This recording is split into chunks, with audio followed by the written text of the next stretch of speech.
The Heat opened their title defense tonight against the Celtics. And so the question obviously is, which team is the biggest threat to the Heat in the East, since earlier you picked them to win it all? Skip, you go first. You fire. Oh, you don't go first. Yeah. All right. Listen, to me, this is a debate show. But there's no debate here. Okay. It's clearly the Boston Celtics. Okay. I mean, there's no other team in the East worth even considering as a challenge to the Miami Heat. I respect the Indiana Pacers' job that Frank Vogel and those boys did, last year. There's no doubt about that. Brian Shaw, as well as a assistant head coach. I mean, he should be a head coach in this league relatively soon. You look at the talent, the fact that they re-signed Roy Hibbert, that's going to help them immensely. They're rough and rugged and they old school. They know themselves. So as a result of that, they don't try to be something that they're not, and I think that makes them formidable. Clearly, the Philadelphia 76ers have gotten significantly better because, obviously, getting Andrew Bynum. Even though Iguodala's a loss, you get a 7'1" center. That's a big deal. You can't ignore Brooklyn with the acquisition of Johnson appeared with Darren Williams, making them one of the best backcourts in the game. And certainly with the New York Knicks, Carmelo Anthony is a big-time closer, and I think Mike Woodson has something to do with this because you got to remember the New York Knicks improved by giving up 5 points less per game the minute Mike Woodson took over. Even though they got a bunch of senior citizens on their front line and the Marcus Camby's, the Kurt Thomases to go along with Tyson Chandler, you got Raymond Felton and Jason Kidd, experience as quintessential prototypical point guards, as opposed to Jeremy Lin, who was more of a scorer. But with all of that being said, none of them compared to the Boston Celtics, and here's why. Paul Pierce's knee wasn't 100%. He was gimpy. Ray Allen's ankles had been bothering him all season long. Avery Bradley, was out, with the shoulder injury, all right? Chris Wilcox and Jeff Green. Remember Jeff Green used to be in Oklahoma City? He can play. I agree. And Chris Wilcox is a legitimate power forward in this game. Those are 5 guys that I just gave you that are pivotal elements on a team, all right? 3 of them were out, and the other 2, Ray Allen and Paul Pierce, were hobbled. And the Boston Celtics still took the Miami Heat to Game 7 within 48 minutes of an NBA Finals berth. So what do they do this offseason? Ray Allen and his career-high 45% shooting from three-point range, he's gone. If you can't have Ray Allen, but you need three-point shooting, who do you go get? Jason Terry. Absolutely. Okay, you got him from Dallas. Courtney Lee comes from Houston. By the way, this boy can play, and he can score too.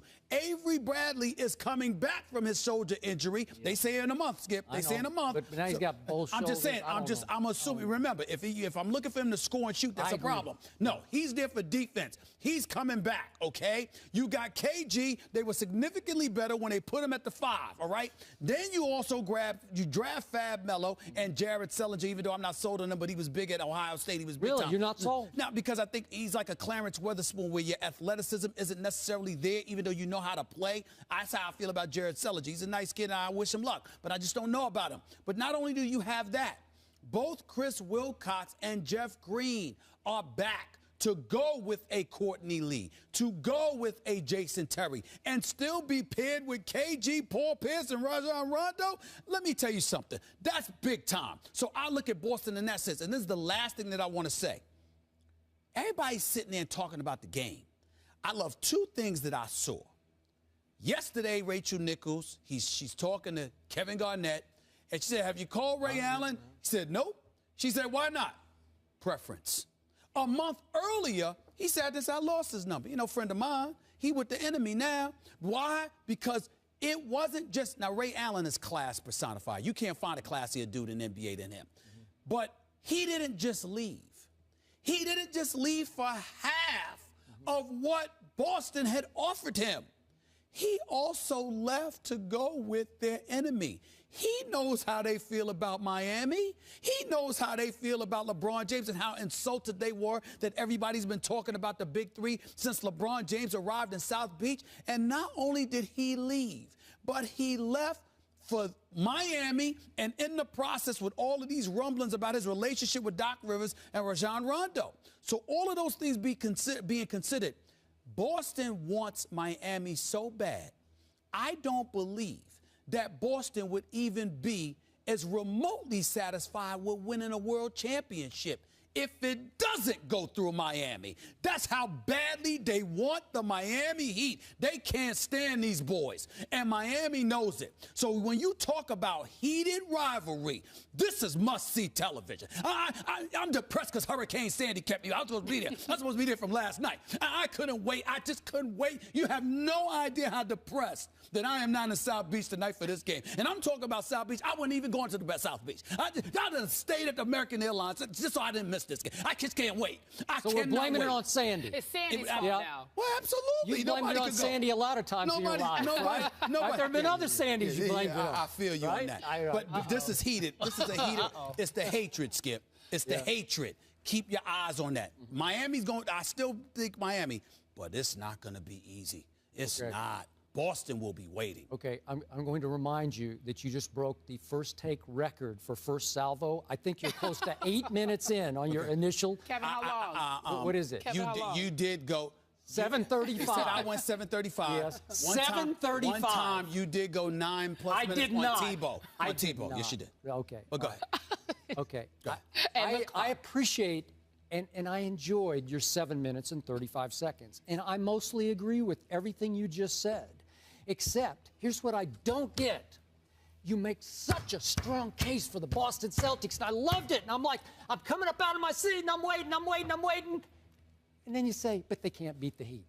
What is it? Your heart says you want Boston. Your heart is telling you. Maybe your deepest instinct is telling you it's the Celtics' time. You know better. I love wars. Okay. I love war fan basketball. I can't stand all of this. The friendship. I don't overreact to it the way that you do, but I don't like it either. I love the fact that KG is disgusted. I do too. I love it. I love it. It's beautiful. That's old school NBA. That's old school. All this new age peace and love, and everybody romances, BFFs everywhere. Right. No, I don't want to hear that. I love, even though it may be a little bit for show what KG is doing, because I think in his heart of hearts he still loves him some Ray. Let me tell you something right now. Okay.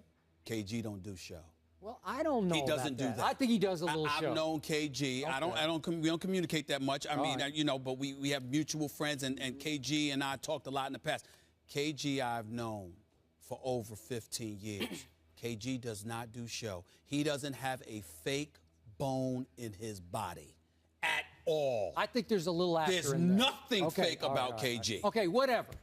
Bottom line, the reason I can't pick Boston over the Miami Heat is the same reason I have a hard time with LA. I have a hard time with the Spurs. Your old saying, age and attrition. It's going to come down. This game, all these games are won in the end, by the stars. The stars prevail. It's going to have to be Blake Griffin if the Clippers are going to really rise up to where you want them to rise to. In the end, it's got to be Tim Duncan and Ginobili.